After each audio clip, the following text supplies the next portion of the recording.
Imagine standing at the top of the Eiffel Tower at golden hour. The city stretches out beneath you, glittering, alive, seemingly eternal.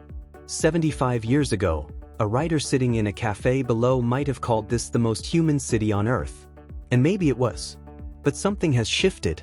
Something quiet and slow and deeply unsettling. Because the Paris you are looking down at right now is not the same city it was even 5 years ago. The numbers say it is thriving. The reality says something else entirely. 102 million visitors in a single year. 77.5 billion euros in tourism revenue. France held those figures up like a trophy, and the world applauded. But here is what nobody is saying out loud at the podium. Behind those record-breaking charts, a city is quietly being hollowed out from the inside, neighborhood by neighborhood, story by story, one locked apartment at a time. And today we are going to follow that story all the way to its uncomfortable end. Let us start with the numbers because numbers are where the illusion begins. When tourism officials announce 102 million visitors, that figure sounds almost incomprehensible in the best possible way. You picture packed bistros, overflowing museums, lively streets full of people from every corner of the globe. And yes, some of that is real. But there is a sleight of hand happening inside that statistic that most people never notice. In the world of tourism data, there is a critical difference between arrivals and stays. An arrival is simply someone who crosses the border into France.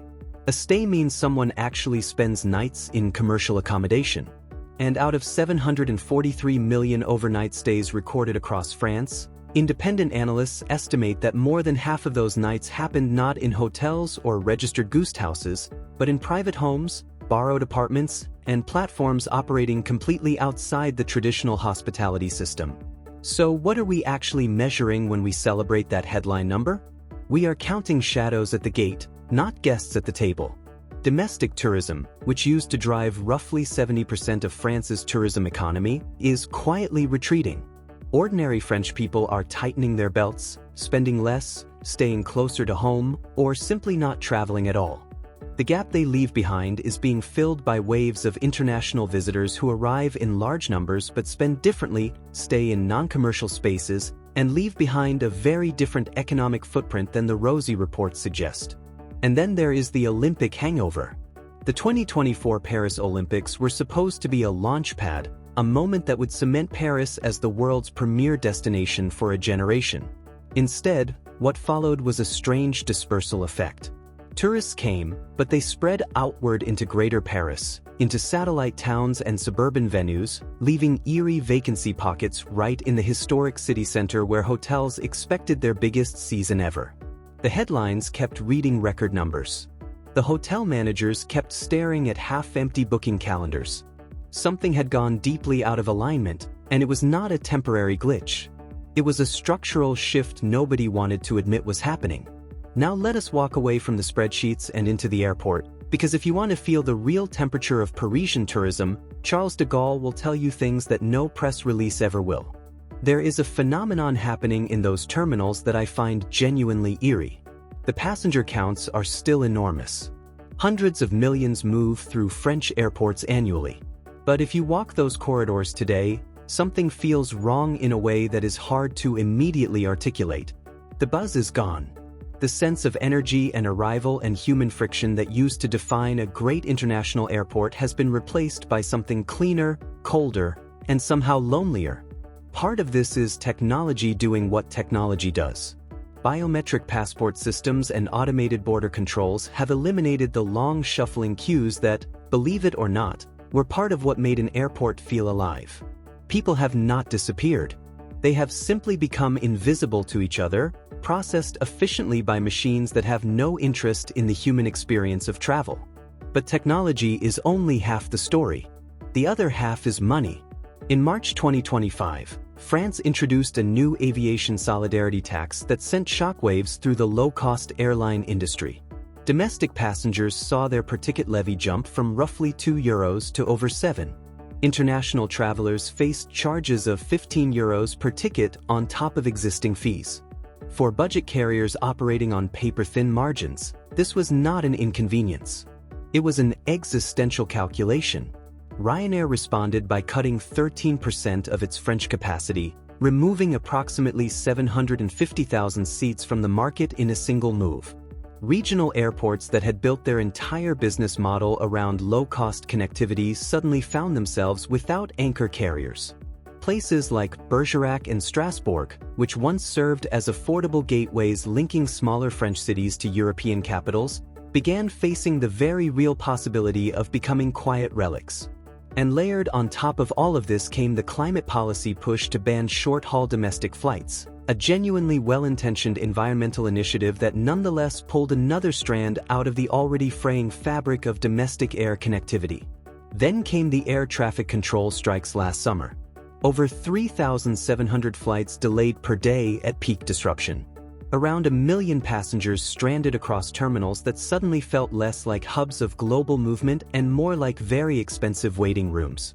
For a British traveler considering a spontaneous Paris weekend, the calculation had quietly changed. What was once a breezy, affordable, romantically impulsive trip had become expensive, logistically risky, and increasingly stripped of the warmth that made it worth doing in the first place. The airport is just the entrance. Step inside the city and the story gets more complicated and more troubling. Here is a paradox that should stop you in your tracks. In 2024, visitor numbers to the Paris region actually grew by 2%, but overnight stays in traditional hotels fell by 4% in the same period. Those two facts should not be able to coexist, and yet they do. The reason is a three-letter word that has quietly rewritten the rules of urban hospitality around the entire world. By the close of 2025, more than 82,000 rental listings were active on short-term accommodation platforms in Paris alone. Nearly 41% of those listings were operated not by individual homeowners renting out spare room, but by professional investors managing multiple properties simultaneously, running what are effectively unlicensed hotels with none of the regulatory obligations, employment standards, or community accountability that traditional hospitality carries. The consequences cascaded outward in ways the city's planners did not fully anticipate or perhaps chose not to see. Even the most storied names in Parisian luxury began to crack under the pressure. The Rosewood Paris at Vendôme, a hotel whose address alone used to communicate a certain absolute confidence in the enduring value of traditional hospitality, announced its closure in April 2025. 250 jobs gone. But beyond the employment loss, something subtler and more damaging happened. Trust eroded. Stories circulated of travelers with confirmed bookings receiving last-minute cancellations from properties chasing higher short-term rates. When guests cannot trust that a booking is a commitment, the entire foundation of the hotel industry begins to shake. Meanwhile, the median nightly rate for even a modest Parisian apartment on these platforms settled around €162.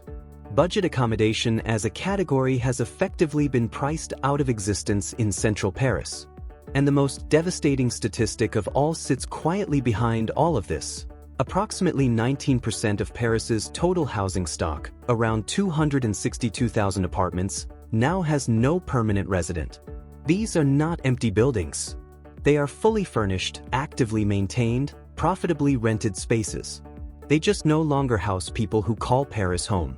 The neighborhoods that once had the chaotic, lived-in texture of a real city, the shouting across balconies, the kids on bikes, the smell of someone's Sunday cooking drifting down a stairwell, are being replaced by rotating populations of transient visitors who arrive with suitcases and leave without knowing their neighbors' names.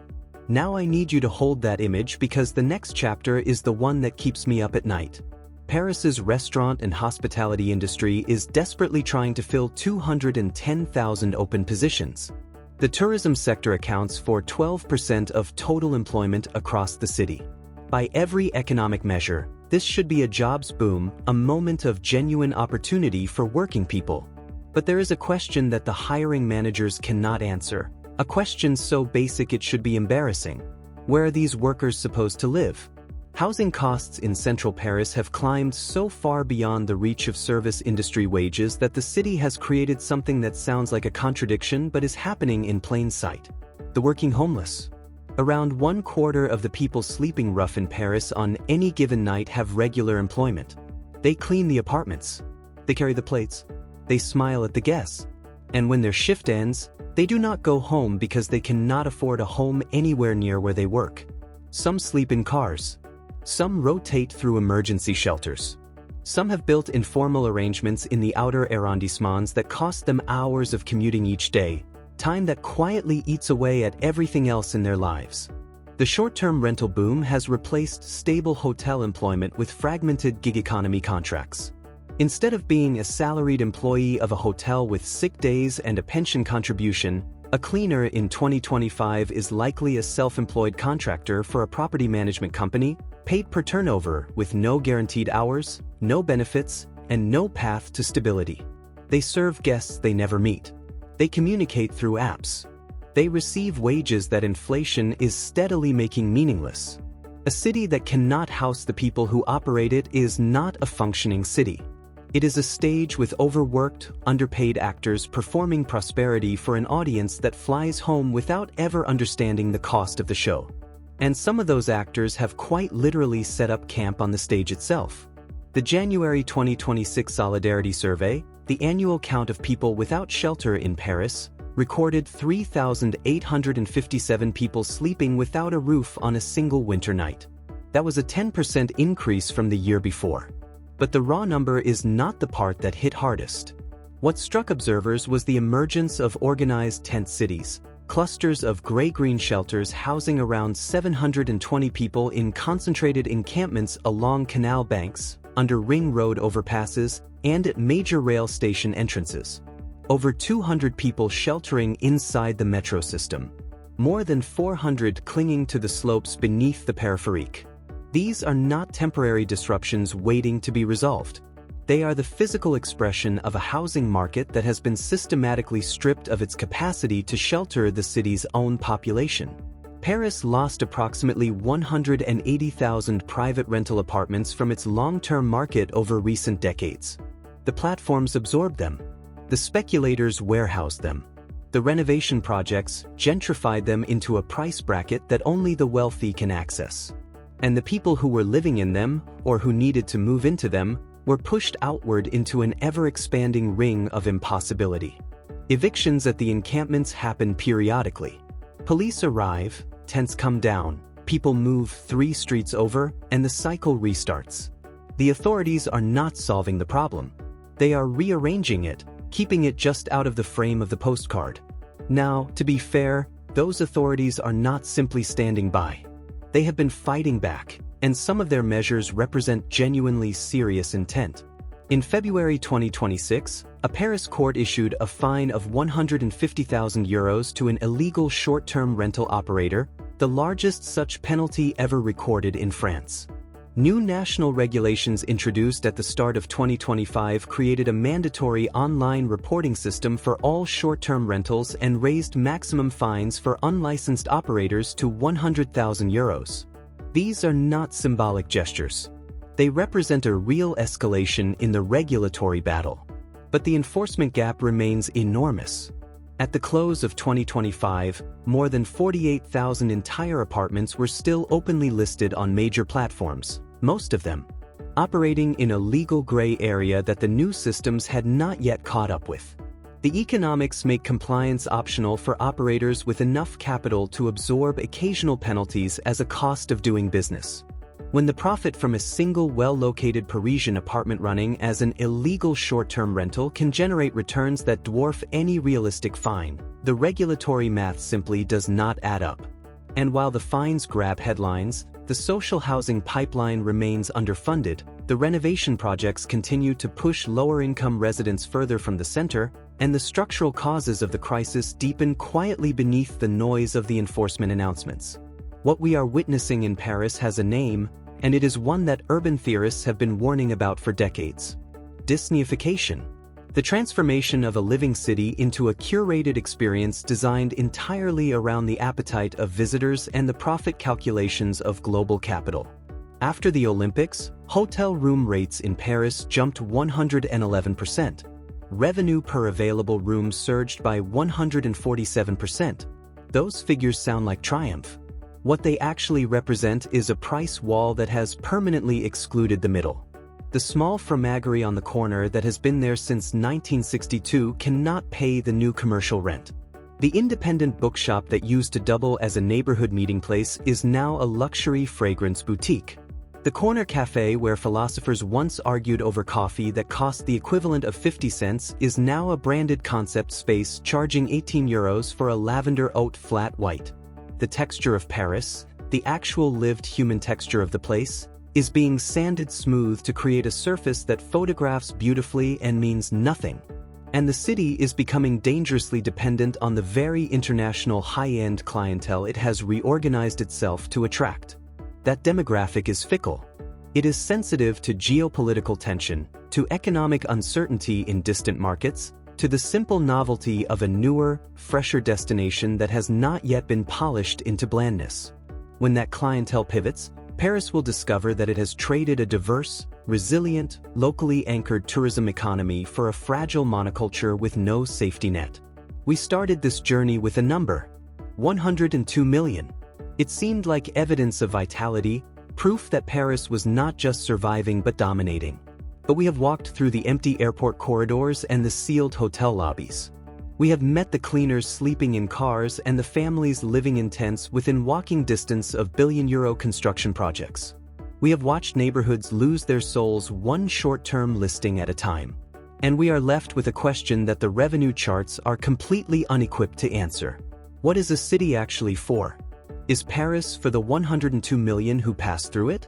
Or is it for the people who wake up there every morning, who are shaped by it, who give it the particular living quality that made the world want to come in the first place? Because here is the painful irony at the center of all of this. The thing that people are flying to Paris to find, that ineffable quality of the place, the sense that life is being lived fully and beautifully in public, is the very thing that is being dismantled to accommodate their arrival. You cannot manufacture authenticity. You cannot franchise soul. And when the last of the long-term residents have been pushed to the periphery, when the last neighborhood cafe has been replaced by a luxury pop-up, when the only people left in the center are tourists looking at other tourists, the question of what exactly they came to see will finally have no good answer. Paris is not yet lost. But the window is narrow and the forces at work are powerful and the clock is running. The city that gave the world the idea that ordinary daily life could be an art form deserves more than to become an expensive museum of itself. And the people who have kept that idea alive, the waiters and the bakers and the cleaners and the school teachers and the neighbors who wave from their windows, they deserve a city that still has room for them. That is the Paris worth fighting for. Not the one on the revenue chart. The one that actually exists on the street.